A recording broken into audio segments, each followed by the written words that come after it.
What's going on YouTube? One of the remaining differences between a phone camera and a proper camera is the size of the sensor, which allows you to more easily get a shallow depth of field. In turn, looks more professional, and it's an effect that people want. Now that's changing with machine learning and the ability of modern cameras using computational photography to create the illusion quite accurately of background blur, but it's not quite there yet. And of course you also have the dynamic range issue. This is filmed with a phone. You can see all of the highlights are blown out, but the image quality is not bad.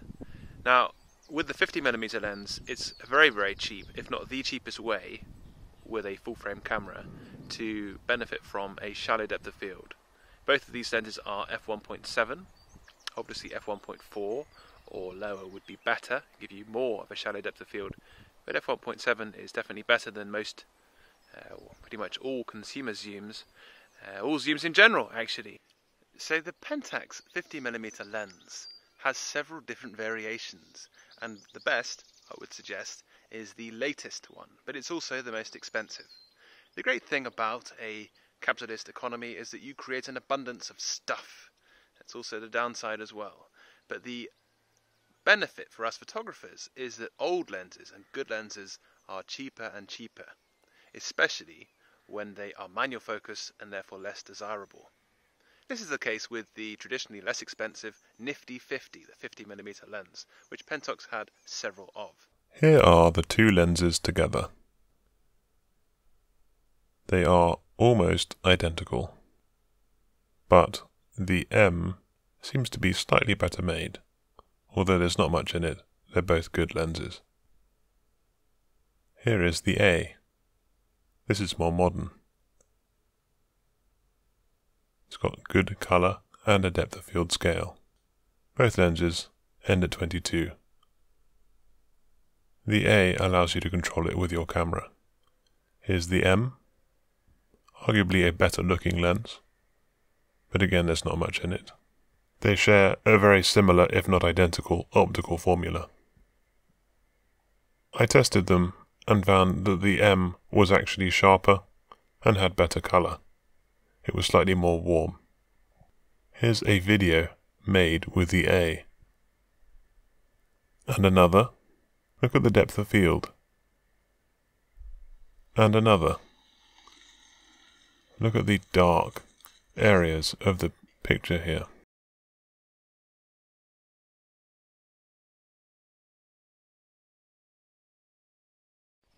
So I've tried to use video to compare the two lenses. I thought that would be useful, but the M doesn't work with video. The 50mm lens is quite simple into design, and it's quite an established design, and therefore you'll find that most 50mm lenses are sharp, especially when you stop down to f4, f8 and so on.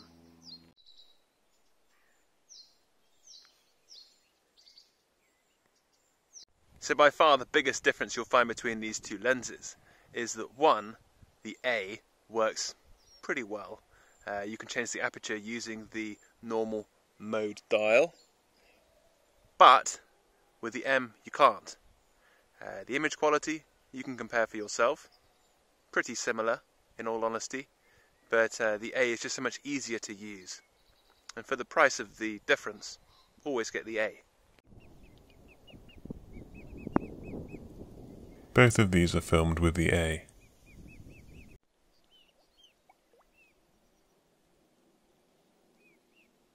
One thing that's worth bearing in mind is that a lot of photographers obsess about gear, and I do the same thing, and think that a certain lens or a certain camera will really make all the difference, but really what makes the difference is just being out and photographing and finding better subjects. You can do that with a very cheap camera and a very cheap lens and still get nice pictures. Now, I'm on a chalk stream, and there are people here, and it's almost like photography, all men, who do it just for the hobby of it. And it's the peace that one gets. It's the ability to be out, presumably with a purpose of getting photographs or catching fish, but it's really the sense of being out without any real demands on your information. That's the real joy of it, because the world wants to excite us as using every single second of our time efficiently to have some productive aim. But sometimes it's nice just to be and enjoy the sense of being. Photography, like fishing, is a great way to do that. And after that wind noise, here are some swans. They've just had cygnets. In England, all of the swans, apart from a few, belong to the Queen. There are swan uppers who capture them annually. The sellers only make money when you're buying, when you're selling, and they don't make money really when you're photographing, because you've bought your memory card already, you've got your laptop, I presume, and you don't tend to make any prints anymore, most people. And so when you've actually got the equipment, you can just photograph, and it doesn't really cost very much. Therefore, there is that sort of push, marketing push, that you've got to go and buy the latest and greatest gear as if it's going to make much difference. And the answer is that it's not really going to make that much difference.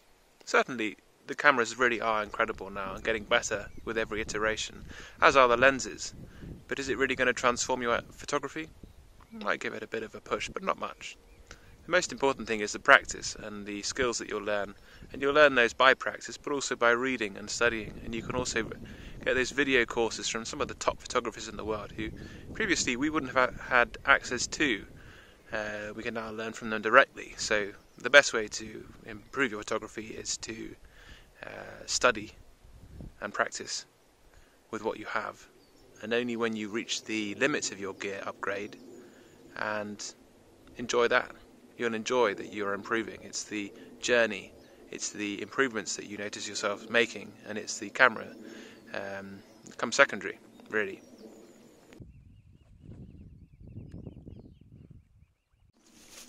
And that's been one of the fallouts from this lock-up. Everybody's been locked up all over the world, and a lot of people have found that they've enjoyed it.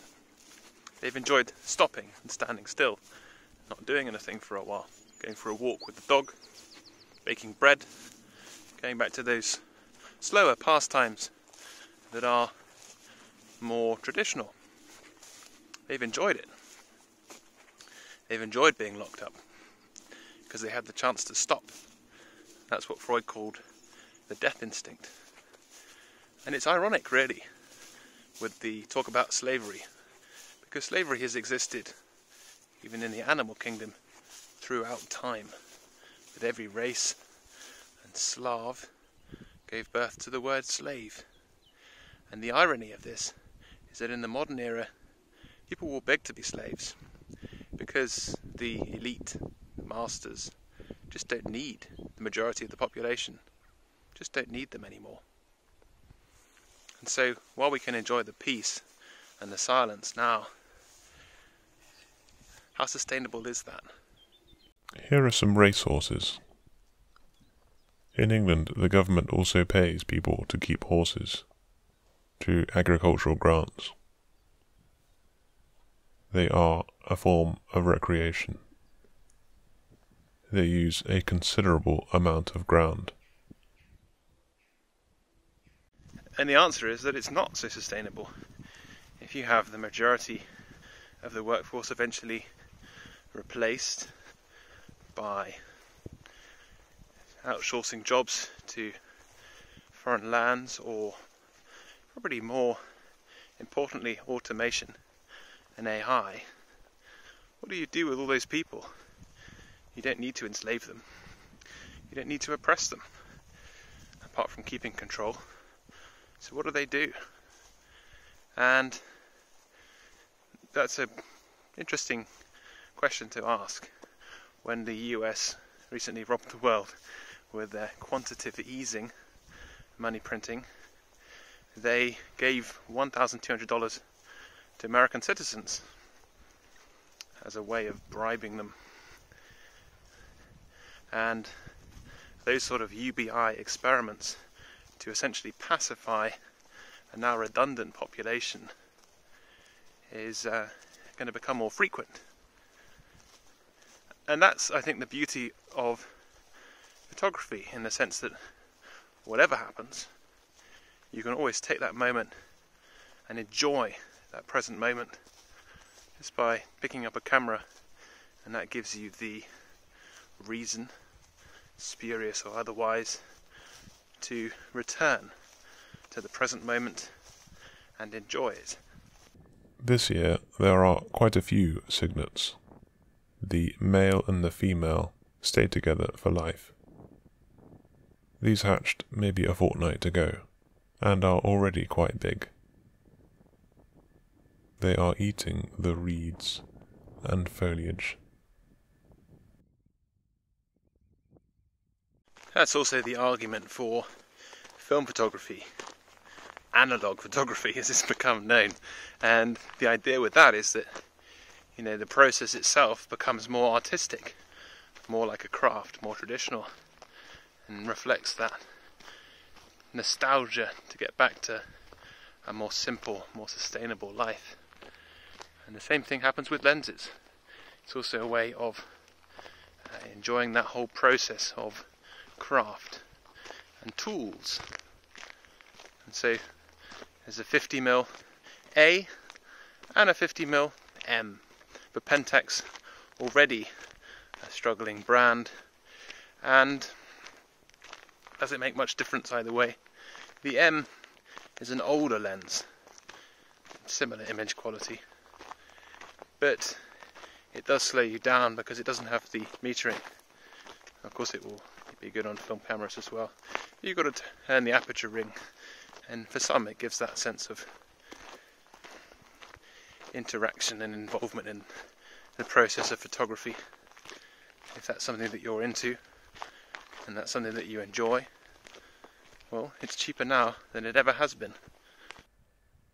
One of the livery companies in London, the City of London, the London Corporation, owns some of the swans. The City of London's livery companies are very historic. The City of London is a separate state within London in many ways. It has a separate mayor, and the Queen has to stop and ask permission before she can enter. Some of the traditions go far back, and one of the reasons for England's continuing presence on the world stage is its financial institutions and the many dark secrets that they harbour. Some of those were exposed in the Panama Papers, and the links to Jersey brought before the public, who were generally uninterested.